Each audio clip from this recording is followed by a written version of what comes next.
नमस्कार, आप देख रहे हैं एसबीटी न्यूज और पेश है इस वक्त राजस्थान की बड़ी खबरें। जयपुर में भाजपा विधायकों के होटल में चल रहे कैंप में गुरुवार को पूर्व मुख्यमंत्री वसुंधरा राजे भी शामिल हुई। राजे शाम को होटल पहुंची और प्रशिक्षण सत्र में शामिल हुई। इस दौरान राजे ने विधायकों से बातचीत कर उनके हालचाल जाने। होटल पहुंचने पर राजे ने हॉर्स ट्रेनिंग के आरोपों को सिरे से खारिज करते हुए कहा कि मुझे लगता है कि उनको कुछ तो डर नहीं है, अंदर से कोई प्रॉब्लम तो नहीं है। हमारे यहाँ तो प्रॉब्लम नहीं है, हम तो यह बात नहीं कर रहे हैं। इशू की बात होती है, मुझे नहीं लगता कि ऐसा कोई इशू है। आराम से इलेक्शन निकलेंगे और हमारा एक कैंडिडेट की बात है तो वो हम जिता कर लाएंगे।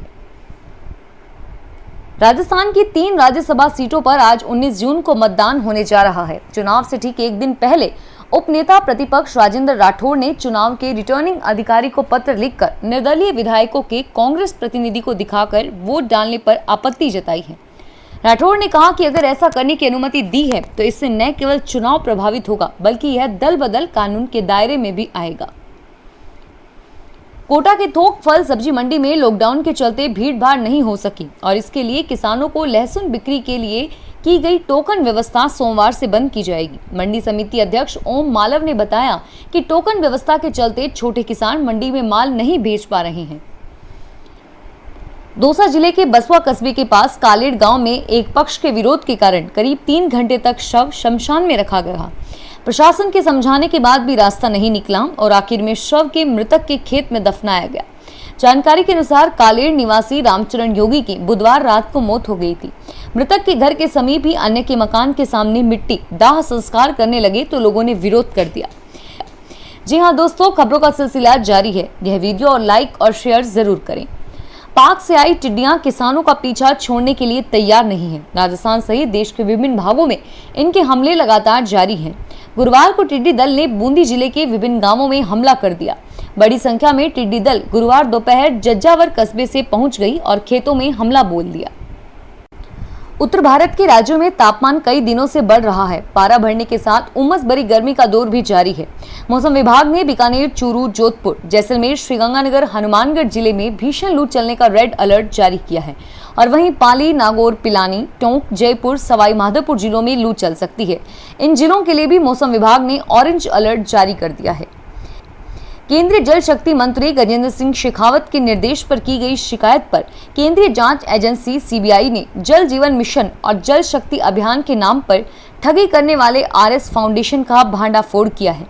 सीबीआई ने फाउंडेशन के संस्थापक सुरेश कुमार वर्मा और मैनेजर सुभाष सिंह को गिरफ्तार कर बड़ी संख्या में इससे जुड़े कागजात और कई अन्य दस्तावेज बरामद किए हैं। दरअसल विगत मार्च में शेखावत को राजस्थान, पंजाब, उत्तर प्रदेश, हरियाणा समेत कई राज्यों से जल जीवन मिशन और जल शक्ति अभियान से संबंधित कार्यों के ठेके दिलाने के नाम पर पैसे लेने की शिकायतें मिली थी। भारतीय जनता पार्टी की उदयपुर संभाग की वर्चुअल रैली 27 जून को होगी। भाजपा केंद्रीय संगठन ने बुधवार को इस कार्यक्रम को जारी कर दिया है। भाजपा शहर अध्यक्ष रविंद्र श्रीमाली ने बताया कि संभाग की इस वर्चुअल रैली को गडकरी दिल्ली से संबोधित करेंगे और समय अभी तय नहीं हुआ है। राज्य के चयनित 100 राजकीय विद्यालयों में 1 करोड़ 85 लाख की लागत से स्मार्ट क्लासरूम लगाए जाएंगे। शिक्षा मंत्री गोविंद सिंह डोटासरा ने इसके बारे में जानकारी दी। उन्होंने बताया कि राज्य सरकार द्वारा इसके लिए power grid corporation of India, educational constitute India limited के मध्य एक सहमति पत्र पर हस्ताक्षर किया गया है। राजस्थान की गहलोत सरकार ने कोरोना वायरस संक्रमण के खिलाफ बड़ा निर्णय लेते हुए जन जागरूकता अभियान के तहत अब प्रदेश के सभी सरकारी और निजी कार्यालय, शिक्षण संस्थान, बैंक, कारखाने, शॉपिंग मॉल्स, व्यावसायिक संगठन, मंडी समेत सभी के मुख्य द्वार पर पोस्टर लगाना अनिवार्य कर दिया है। पोस्टर में जन जागरूकता का संदेश लिखा होना चाहिए और पोस्टर का प्रारूप इसी तरह होगा कि कोरोना से बचाव के उपाय अपनाएं, मास्क पहने, 2 गज की दूरी बनाएं। राज्य के गृह विभाग के ग्रुप 5 ने इस आशय की अधिसूचना जारी कर दी है।